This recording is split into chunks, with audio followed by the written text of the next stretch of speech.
This is the dock at Harbourfront where private water taxis take people to Toronto Island. Obviously, it's iced over right now. Coming this summer, the number of places that water taxis can dock will expand, and perhaps eventually it will be a way for commuters to beat the traffic. With more people beginning to live along Toronto's waterfront, expanding water taxi service east and west is within reach, says a newly released report. Once the summer pilot project launches, water taxis can dock in the Portlands. The local BIA says it's about time. So right now you can only really get on a water taxi or the big ferries and go to the same three places on the Toronto Islands.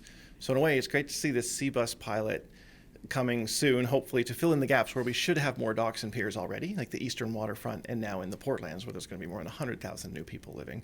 According to the report from Waterfront Toronto, the 5-kilometer stretch from Ontario Place to the eastern waterfront currently houses over 76,000 residents. By 2051, the population will be 119,000. With more density comes the possibility of an expanded Seabus system. And I think what the Seabus study says is that while we probably don't quite have enough demand right now to make a big system like that work, we're also probably not that far away. So the study suggests that in 5, maybe the most 10 years, there will be enough critical mass of people living down here and visiting all these different points on the waterfront that it could be a viable system. The key, according to the report, is to start slow and let private operators figure out what works. Other cities like New York have Seabus routes that took years to develop. Do you see this eventually as a commuter route? Let's see how well it does.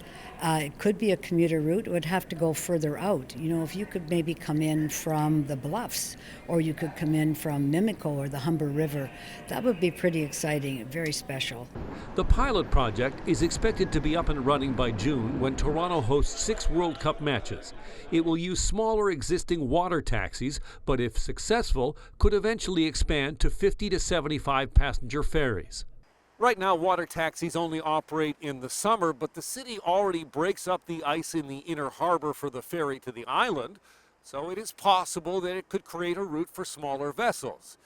There just needs to be enough people to want it to make it economically viable. Alan Carter, City News.